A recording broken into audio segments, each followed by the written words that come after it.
What's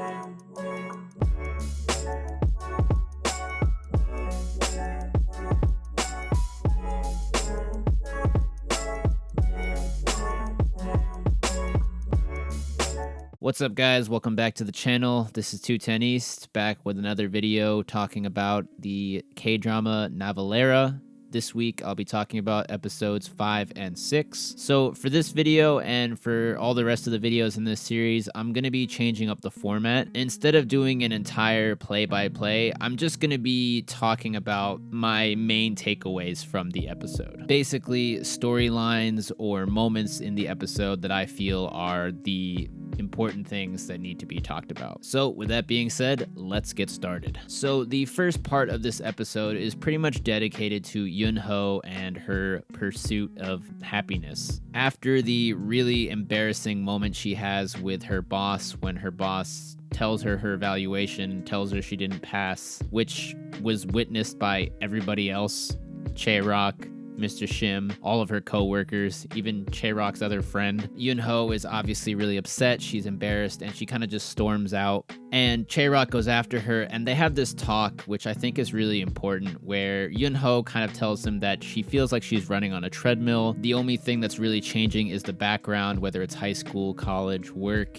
and it doesn't actually feel like she's moving forward at all. And I think this definitely ties in with the theme of following your dreams and feeling fulfilled in your life. If you're not doing what you want or what you enjoy or what makes you feel fulfilled, then it won't seem like you're going anywhere or that you're really living your life. Eun-Ho has been pressured her whole life into wanting to be successful. Her dad has taught her to want that and desire that and to value that, but it's not something that she really wants to do. And we can also think about her dad's character, who has this ingrained in him as a result of growing up poor and not wanting to ever be like that. So you can kind of see where he's coming from in terms of why he is the way he is and why he puts so much value in being successful, because he doesn't want anyone to end up poor and have that kind of life. But as a result, it's kind of turned him into an asshole who puts too much pressure on his daughter and doesn't really care about what she wants. It also brings to mind this whole metaphor the show keeps referencing, which is the flying and having wings, which represents someone's true happiness and someone's ability to reach their actual dreams and live them. And this is contrasted with the idea of running in place. Chae-Rok tells her that he can relate with playing football for 13 years, something that he didn't really love, and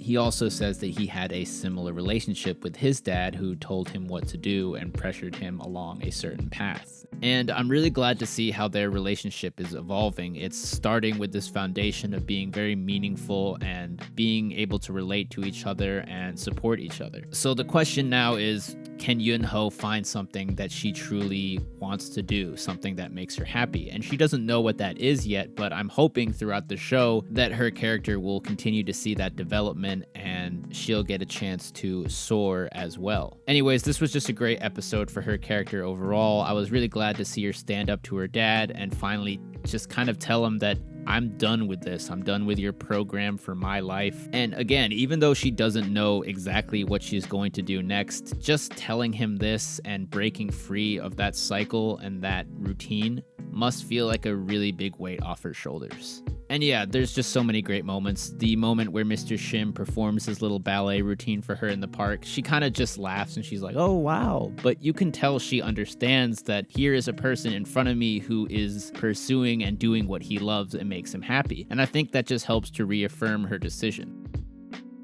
So we learn in this episode that Mr. Shim has pretty bad hip problems, and doing this ballet, doing the jumping up and down, is putting pressure on his joints. It's not good for him. And yeah, this really sucks because the doctor says basically that he needs to get treatment soon or it's gonna get really bad. And this seems to be putting in jeopardy his ability to reach his dream of dancing, because his body is failing him slowly and he doesn't have much time. And this is the reason why he feels he needs to rush this process of learning ballet, because he knows his body is going to give out soon. He's an old man. And I just hope this doesn't get too bad with his injury and his inability physically to carry on, because you know that his wife, while she supports him now and she's gotten on his side, both his wife and his family are going to get really concerned if he gets hurt. And then there's that scene where Chae-Rok basically snaps at Mr. Shim because he's feeling his own pressure for his competition. But he also snaps at him because Mr. Shim has the wrong mentality, which is, again, that he's being impatient and wants to learn ballet really quickly when he needs to focus on the fundamentals. This is what Mr. Key talks to him about afterwards. And you just gotta love Mr. Shim as a protagonist. He's such a great main character. He takes the criticism really well. He's like, sorry, I made a mistake. I see now. But yeah, that part in the episode where Chae-Rok is like mad at Mr. Shim, it was so tough to get through because I love these guys as friends and it was just hard to watch them in conflict, even though it was basically just Chae-Rok being mad at Mr. Shim and not the other way around. And also there's that scene in the stairwell where Mr. Shim really gets to tell Chae-Rok, like, hey, don't underestimate me and my love for ballet. I'm taking this serious. This is something I really want to do. It's not just a hobby. And yeah, this whole injury thing, it's really bad news. I hope it doesn't stop him from reaching his dream, but we'll just have to keep watching to find out. So Chae-Rok is getting ready for the competition, and he seems pretty locked in, but he also seems very tense and on edge. He's feeling the pressure, and we see that he's a real perfectionist. He wants to get it right, but he also has a tendency to take it out on other people when he's feeling frustrated. And again, there's that whole thing with him snapping at Mr. Shim. He does eventually apologize to him afterwards, and they make up, which is great. I love that, by the way, both of these guys apologized to each other. They did it the right way, and they made up. So another interesting parallel between these two characters is that just like Mr. Shim is feeling that he's on borrowed time, he's feeling like his time is running out in terms of his body and him being so old and his possible injuries, Chae-Rok also feels like he doesn't have much time left and feels the pressure because he has to do military service eventually, and also just the general reality that ballet dancers have short lifespans in terms of their dancing careers. He gets that call from this guy who kind of reminds him about that. And it seems like he feels this is one of his last shots, his last attempts at becoming a ballet dancer and being big time. But again, him and Mr. Shim make up during the end of the episode, and I'm just really glad to see their friendship continue to evolve. And yeah, it's just a lot of great moments between them, although the Mr. Shim touching Chae-Rok's really dirty, gross feet was a little much for me, but hey, it's meaningful. It shows how much he cares for Chae-Rok. We also see that his dad calls him during the episode, but then Chae-Rok doesn't call him back, but then Mr. Shim advises him that he should at the end, and then he does call his dad, and it's super brief, but he tells his dad about the competition, and the dad wants to know where he can watch it, and I was glad that they're at least starting to reconnect a little bit. After the phone call, his dad's friend remarks how, oh wow, Chae-Rok's doing so well, you should be proud of him. And the dad goes like, yeah, I am proud. And yeah, it would have been nice if he could have said that to Chae-Rok on the phone while they were still talking, but I guess we're just gonna take little steps here. Overall, great to see that they're at least making some progress.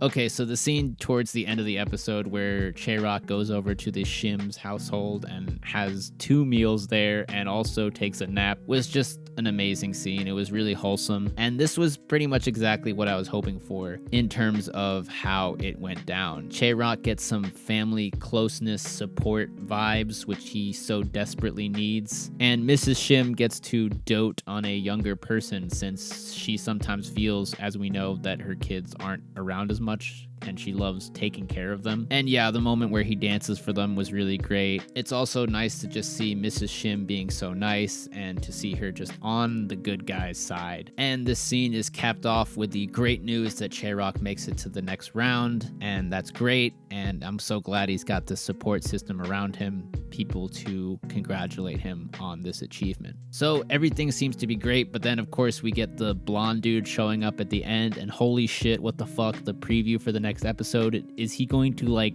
injure Chae-Rok's leg? Did he like hit him with something, like maybe a baseball bat just like his dad did? I don't know. We'll find out in episode 6. So yeah, let's get right into that episode and see what happened.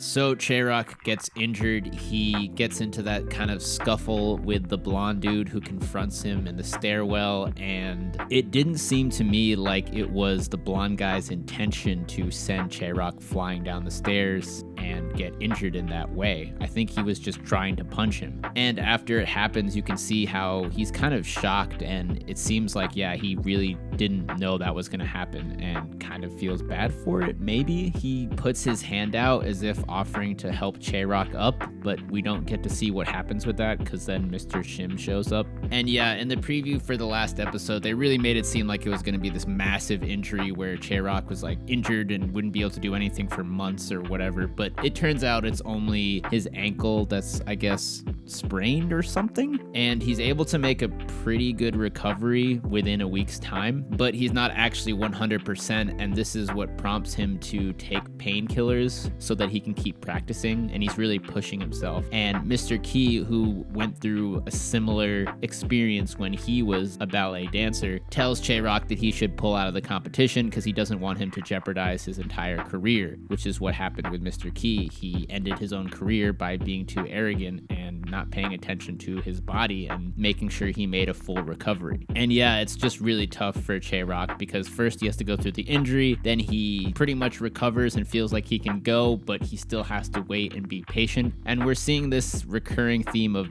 impatience and wanting to get somewhere fast. Another element of this is that despite what his friend says and Mr. Key, Chae-Rok doesn't want to press charges against the blonde dude. And again, I think this is just pointing to the fact that he's still feeling guilty. However, it is a good thing that Chae-Rok continues with teaching Mr. Shim ballet and follows through with his teacher role, even when he's injured himself. There's also the added bonus that Eun-Ho gets to drive him around while he's injured thanks to Mr. Shim. What a wingman, what a legend.